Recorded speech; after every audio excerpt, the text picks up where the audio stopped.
Thank you for joining me. I want to wish all my friends and family around the world a very happy Preparation Day today and a very happy Sabbath tomorrow. And of course, the Sabbath is when we remember that we have a Heavenly Father who loved us into existence. He created us out of love. And it reminds me of the passage in 1 John chapter 3, verse 1, where it says, "Behold, what manner of love the Father has bestowed upon us." Some versions say, lavished upon us, that we should be called the sons and daughters of God. And so when I'm beholding what manner of love the Father has lavished upon us, and how that love transforms us, especially as I'm preparing to get married very soon, and realize that love is putting others first, it reminds me of a story of something that happened when I was around 13 or 14. Not too long after Christmas, we went to see my grandmother in Northwest Arkansas. And she was telling us that there was this girl that lived at the top of the hill from her house who had gotten a doll for Christmas. And my grandmother told us that one day, shortly after Christmas, it was snowing outside and was obviously freezing cold, when she looks out her window and she sees the girl coming down the hill with her doll. And then there in the snow, in the freezing cold, she watched as the girl takes her coat off and wraps it around the doll, and then walks down the hill, going wherever she's going, shivering because it's cold, while she has her coat wrapped around that doll. And, you know, of course, my grandmother was marveling, we all were marveling, why would a girl do that for a doll that's not even alive, doesn't feel anything, doesn't know anything? And at the time, I thought, well, it's like Jesus that gives us his robe of righteousness and sacrificed for us, even though we're insignificant compared to him. And yet he loved us enough, lavished his love on us enough to do that for us. But again, as I'm processing about getting married and everything, and about putting Becky first, and that principle of love and sacrifice, I remembered that story, and I realized the little girl took her coat off that day in the freezing cold to wrap it around a doll because she simply was looking for something to love. She was simply looking for something to put first besides herself. And that's what love is putting others first. And so she was doing what actually came natural for her. And that was, again, loving this doll, putting this doll first, even though it wasn't even alive. It was something she could love. It was something she could sacrifice for.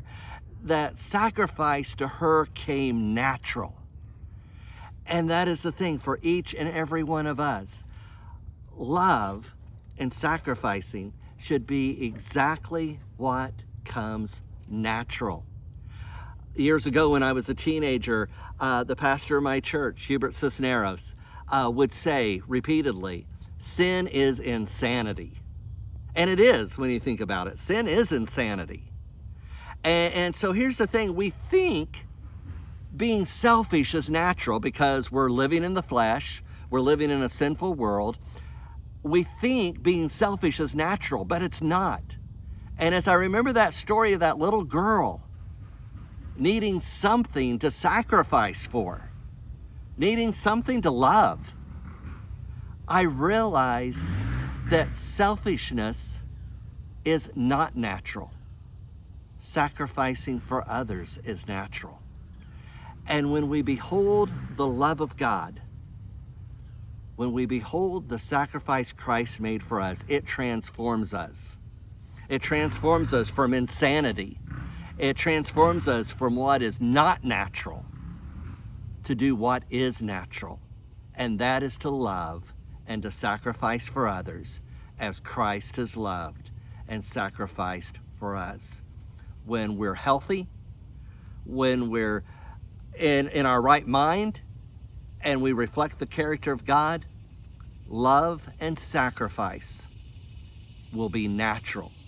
Selfishness will be very unnatural. And again, that's what I saw the other day when I remembered that story from so many years ago. that little girl just needed something to love.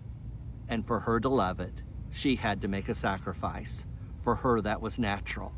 I hope for each and every one of us, loving and putting other people first, even if it means sacrifice, will mean doing what is natural. As a matter of fact, I remember, many times throughout my ministry, I've gone to hospitals and I visited with people and their loved one is right there with them, their husband or their wife. And having been single, I would think to myself, if this spouse that is right here by their loved one's bedside here in the hospital was single, they could be anywhere they wanted to be. But because they're married and they made that commitment, they now have to be in this hospital room, staying with their spouse that's sick. Well, last fall when Becky got cancer, I realized when I was there with her at the surgery, going to the doctors with her, being there with her in the hospital and everything, I realized I wasn't doing that because I had to. I was doing it because I wanted to. There was no place in the world I wanted to be except with her in that hospital. And so that helped me understand, again, what that little girl was doing that day. She needed something to love and sacrifice for. She was doing what came natural. When husbands and wives are right there by each other in sickness and in bad times, they're just being where they want to be.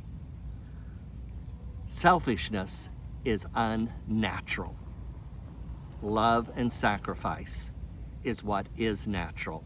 And love and sacrifice is what helps us reflect the beauty of our Heavenly Father who lavished His love on us. Let's lavish that same love on others. God bless you. Have a wonderful Sabbath.